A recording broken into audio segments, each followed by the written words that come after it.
morning, everybody. Happy Pride. It is a glorious morning here in Rockville and Montgomery County to kick off the 6th annual Pride celebration with the raising of the progress flag. And it is wonderful to be surrounded by all of you, to be here to recommit ourselves to the beautiful diversity that calls Montgomery County home. All of us here lead with compassion, with inclusion, to celebrate our diversity, to make sure that our residents love each other, respect each other, and accept each other.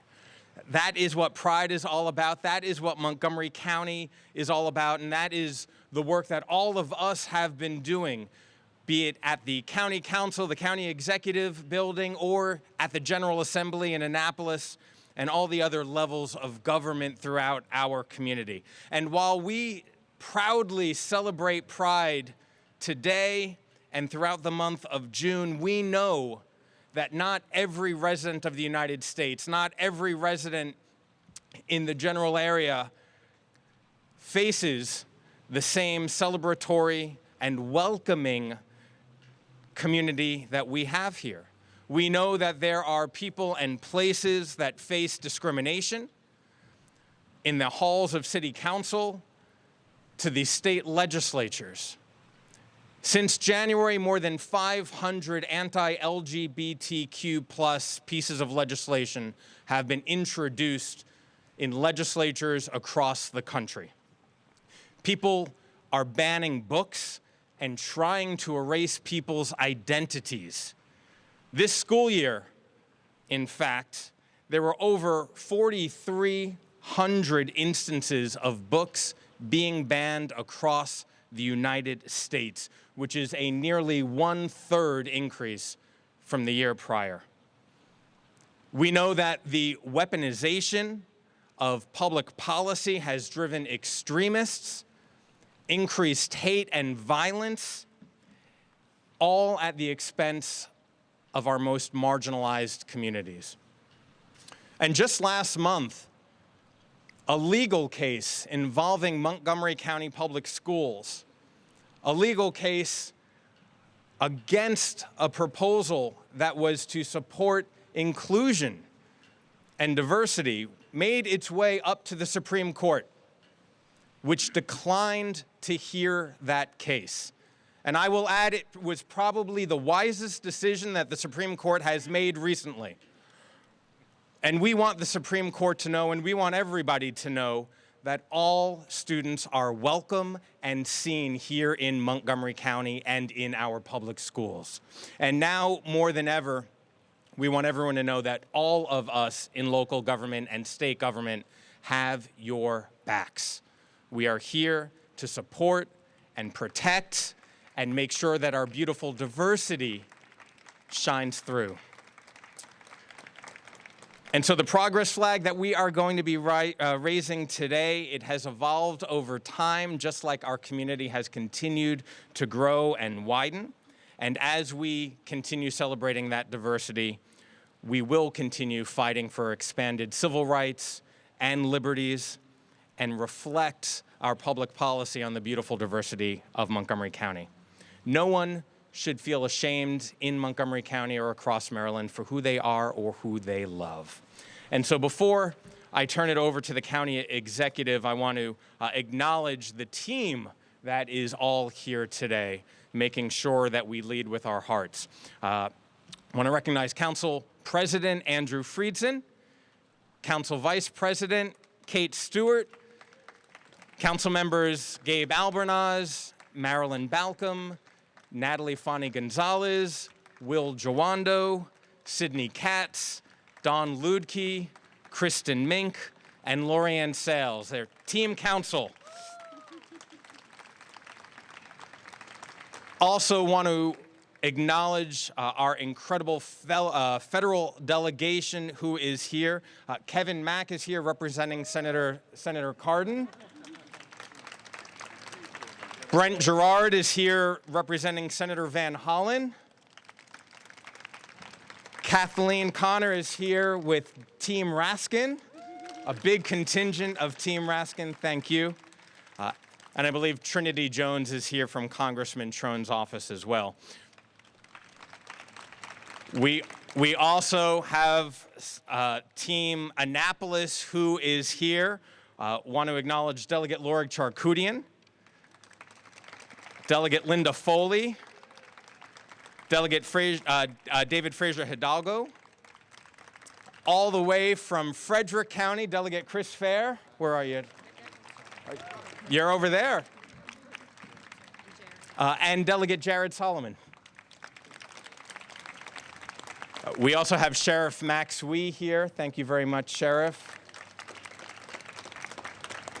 A number of advocates are here, too many to name, but we can't do this work without you, whether you are with the Pride Center, you're a member of our faith community, or you're an activist within our schools. We thank you for the work that you're doing. And now I'd like to turn it over to the County Executive, Mark Elrich.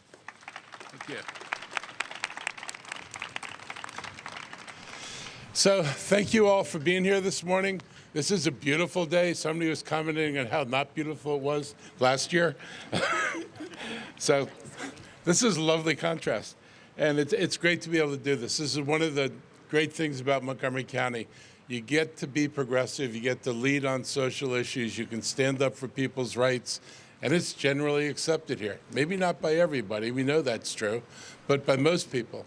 And because most people accept it, and it's something that we come to expect, it makes it much harder for people to push back against it. You're not working in a vacuum here. You're working in an environment where most people have a positive view of the kind of work that this council's done, that the state's done, and why we're doing this work. I want to thank Dr. Amina Johnson for being here today, and she's our first LGBTQ plus liaison, and it's an important role we play in this county. I want to thank Rich Madalino for being here. I think he's back over there. And, Rich, because he was one of the leaders in the fight to get this through the state legislature and eventually passed by the state of Maryland. It's a big deal, and Rich was there to fight that fight. And a tribute to what you can do in Maryland, you can do that and be elected and be a leader in a state that accepts that that's a perfectly normal thing for a person to do, any person to do. So it's, we've got history in this county. I was on a 1983 council in Tacoma Park that passed the first domestic partnership law. Because we didn't have the authority to legalize marriage, but there were this idea of domestic partnerships, and we had residents in our city who could not visit people in a hospital because their parents, their partner's parent might say, he's not part of the family. He may be boyfriend or whatever, but he's not part of the family, and only family members to come in. And so we created domestic partnership so couples could register their partnership, and the hospitals could no longer keep them from visiting their loved ones when their loved ones were in a hospital. And even in 1983, that happened with relatively little noise, and that was Tacoma Park. I'd say there are good things about Tacoma Park, and that's one of the really good things about Tacoma Park. It was an environment of acceptance. These collective efforts that everybody's done are really important. They help ensure that this community is welcome, they're part of us, and that they're safe here. And we make them as safe as we possibly can. We are aggressive about responding to incidents of hate and violence. We understand that, safety and security don't mean anything if the police aren't going to back that up and be present for that. So that's important to us. We've organized, the Pride Org launch. You've got your Pride initiative where your stores have these little stickers they're putting on to let people know they're welcome to come into the store. Those are little things, but they're little things that matter. And I'm really happy to live in a county where we're able to do this stuff. So today we're going to raise the Pride flag again. I'm really glad that we're able to do this with this kind of assembled group. And it's something the county will be putting up on its website and letting people know we're doing this. I still get strange emails from people who don't understand why I'm not following some scriptural reference dating back 5,000 years ago. We live in the present. And our acceptance and understanding of human beings is a lot different now than it was in the past. And we need to tie ourselves to the present, walking into the future, not dragging ourselves back into some earlier, more primitive form of human life. So I like where we stand. I like where we're going. I'm glad to be a part of a group of people who have the same intention. So thank you all very much.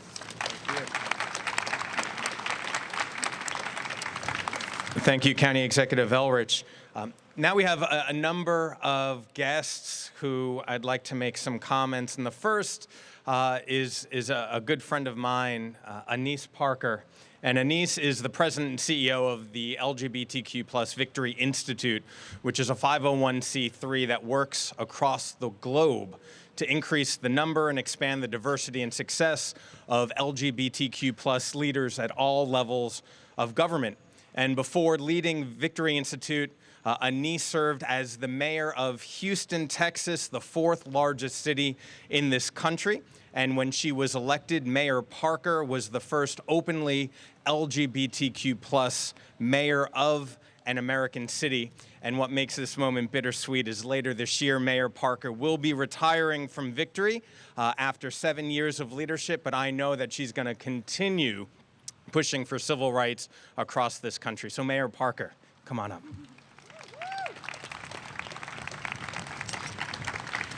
Thank you, Council Member. And I have to say, I wasn't the first LGBT mayor of any city here in the United States, but of a really big one. Of a real, certainly of a top 10 U.S. city. And I was in office for 18 years in Houston. I'm really happy to be here. First and foremost, let me wish everyone a happy Pride Month. And I was given a couple of minutes to talk about Pride and what's happening around the country. And so I'm going to touch a little bit on history and flags and rainbows and why we celebrate Pride. And it's okay to talk about history. Somebody gives almost the same speech at every Pride event I go to, and it's all about that we're commemorating Stonewall and a riot, and no, we're not. So let me say that right off the bat. I'm not quite the Stonewall generation, but I was right behind it. And I attended my first LGBT organizing event in 1975. And this was before the internet. We were all on our own little islands, in our own little worlds, and we didn't know what was going on in New York. And certainly a little girl from Texas, from Houston, we had no idea what was going on in the East Coast and the West Coast. But we did know that people were organizing and were trying to speak out. We do our events in June to commemorate Stonewall, but Pride marches, Pride activities were never about that. They were about what was going on in our own communities and what we needed to do in our own communities. So that's the history. Then I want to talk about flags just a little bit. You know, vexillology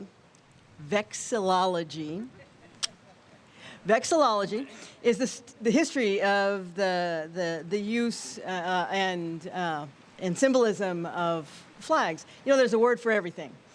So vexillology, a flag is a piece of fabric, but a flag has never just been a piece of fabric. Since antiquity, people have used flags as symbols and as signals. And we know this. We know it, even a white flag of surrender, or the skull and crossbones for pirates. But flags were about recognizing families or rulers or military units so that you could see them on the battlefield, to identify different groups in distress or duress, or when it was difficult to know who your friends and your enemies are. Flags have always done that. The first use of what we call the Pride flag was in 1978. And it was in San Francisco, and it actually had 8 colors at the beginning. And then it was decided that was too many colors for the printers.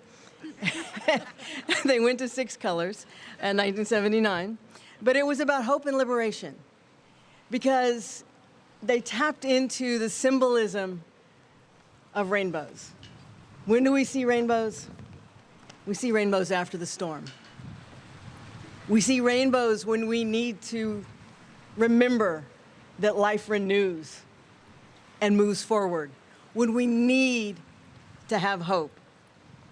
So hope and liberation wrapped together in a symbol and a signal that everyone can see. Now, I know, and the county executive talked a little bit about those who complain each year about why we do these things, why we celebrate Pride, why we have flag raisings and pride parades and various other activities. And to be clear, we're not here to celebrate or be proud of something that I believe is an immutable fact of my existence. We're here to celebrate and be proud of the fact that we're still here and still thriving in the face of insults and literal assaults, in the face of indignities and inequities, in a time where we see that many of the great forward steps that we have taken can easily be reversed. And there are certainly those who are more and more empowered to try to do that.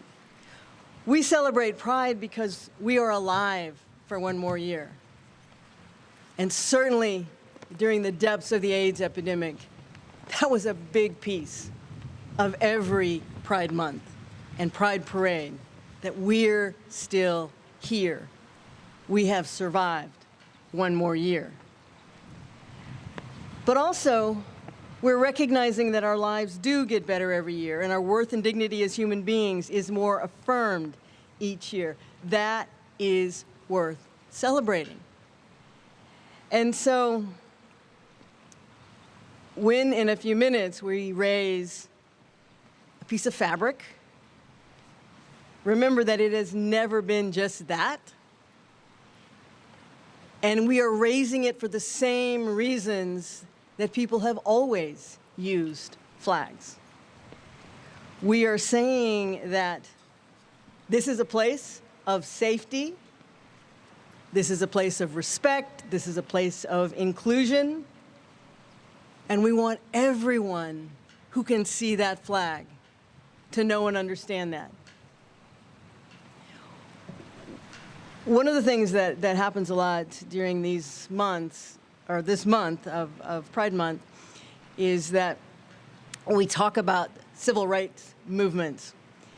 And there's often the quote from the Reverend Dr. Martin Luther King Jr. about the arc of the moral universe is long, but it bends towards justice. And I struggle with that because I think a lot of people use that quote as if it's magical, as if that is a natural way that the world works, that is moving ever toward a more progressive, inclusive future. No, that is not how it works. The arc of the moral universe bends towards justice because generation after generation after generation have placed their hands together and moved it into place. And each time one of us falters, someone else has to step up and put their hand out, one on top of the other, one after another, and move it into place. So we hope that everyone who sees the flag that will be raised today is willing to step up, place their hand together, and move all of our world, the arc of the moral universe, into a more just, welcoming, and open place for every one of our citizens. Thank you very much. Thank you, Mayor Parker, for raising your hand and dedicating yourself to civil rights across the country and across the globe.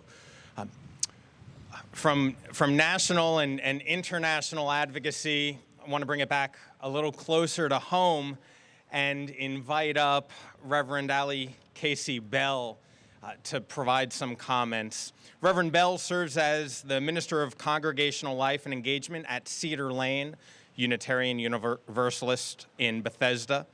And Reverend Bell is committed to social justice, participating as a member of the Montgomery County Anti-Hate Task Force, and also chairing the Maryland Coalition of Inclusive Schools and Community. Reverend Bell, where are you? Hi.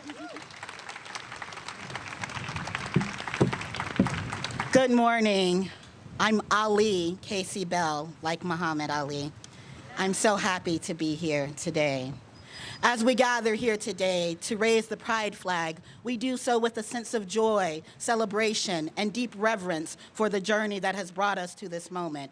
It is a journey marked by courage, resilience, and an unwavering commitment to justice, love, and thriving. In Montgomery County, we have made significant strides towards creating a more inclusive and affirming community for all of our residents, regardless of sexual orientation or gender identity. Just a few weeks ago, we more adequately funded the Montgomery County Pride Center. May it be a physical space where we can continue the good works of our community. We work hard as a community of people who understand that equity does not take from others, but adds to us all.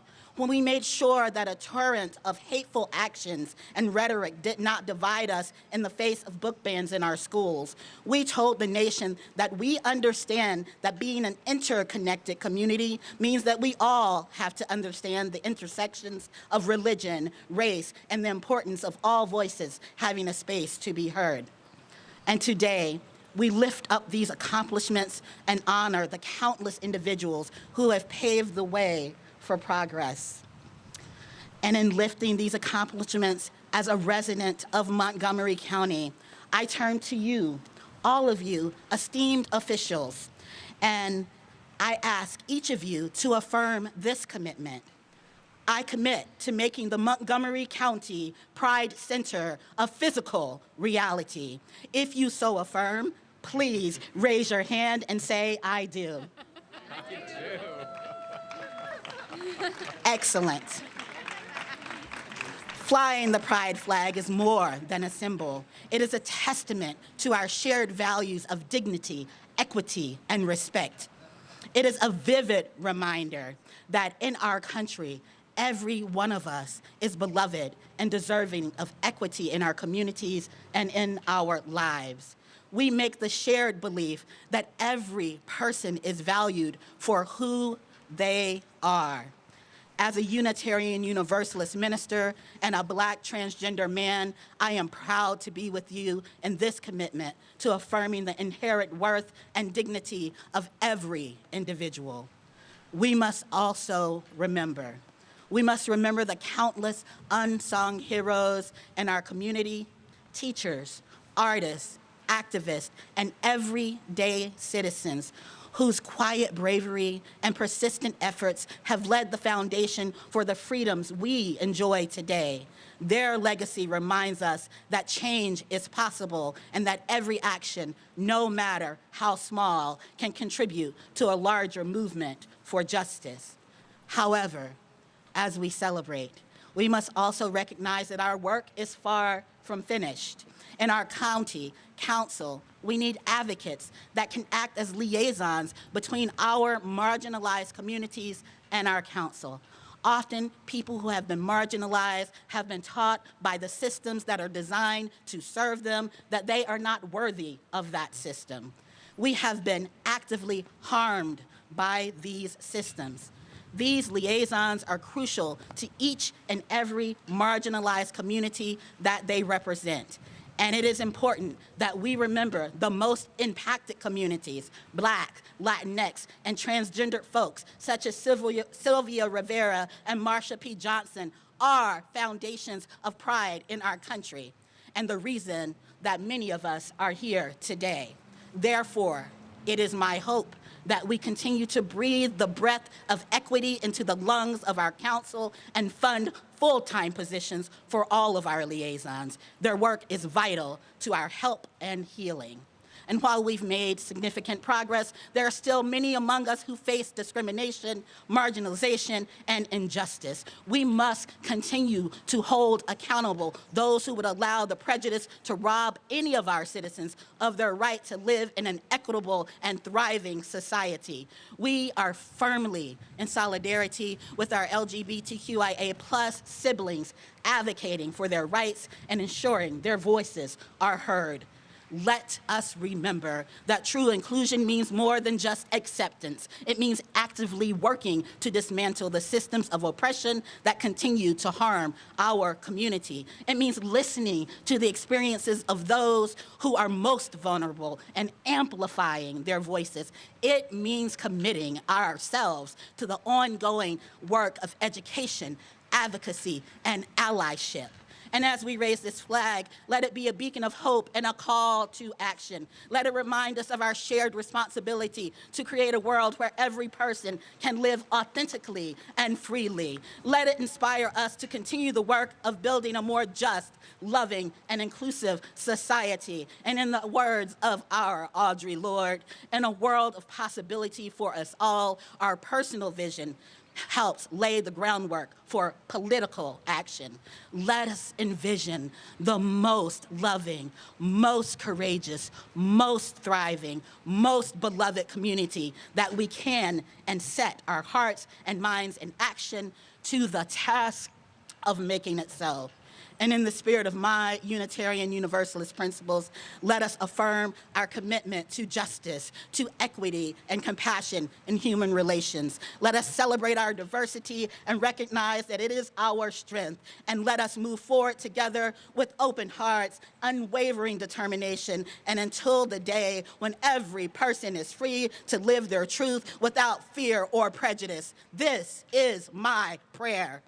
Thank you, and may we all continue to work for a world where love, justice, equity, and thriving prevail. Blessed be, and may it be so.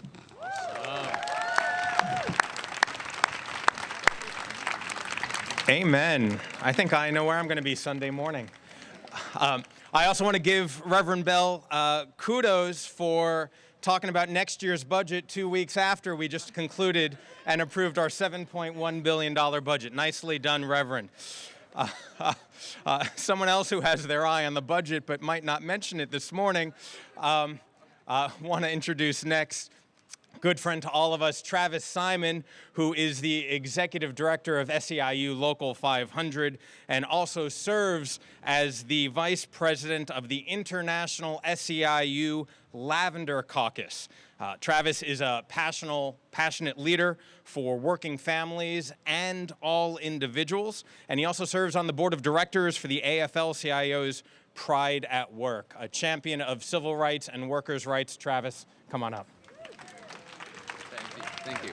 So I can talk about the budget, you said? No, okay. Happy Pride, everybody. Happy Pride. First, I'd like to say a thank you to the county executive and the members of the Montgomery County Council, but I'd like to say a special thank you to the first openly LGBTQ member of the council, Evan Glass, for inviting me to be a part of today's ceremony. So thank you. As Evan said, my name is Travis Simon, and I'm proud to serve as the first openly gay executive director of SEIU Local 500. We represent over 20,000 workers in the region, and I'm deeply humbled to represent them here today. Unions like SEIU fight for inclusive workplaces for all, ensuring that everyone, regardless of who they are or who they love, has fair wages, good benefits, and safe working conditions. Pride Month is a time to celebrate, but it is also a reminder that the struggle for equality, justice, and liberation must continue. While we have come a long way as a movement, discrimination and prejudice continue in many workplaces and in our community. And I would not be doing my job here today if I didn't remind folks that one of the best protections for LGBTQIA+ workers is having a strong union contract. Join me in pushing for a future where everyone can be proud of who they are, who they love, and where they work. Be you and be proud. Thank you very much.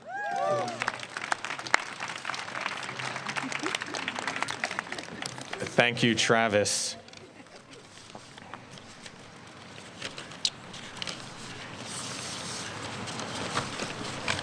And with that, who's ready to raise the flag? Again, thank you to everybody here in Rockville and everybody across the state of Maryland who continue supporting all members of our community, making sure everybody can continue living their lives as their true selves and love whom they want. And also want to give it up to my staff, led by Valeria Carranza and the entire team, for continuing 6 years of pride. It has gotten easier. It continues getting better. And now let's raise the flag.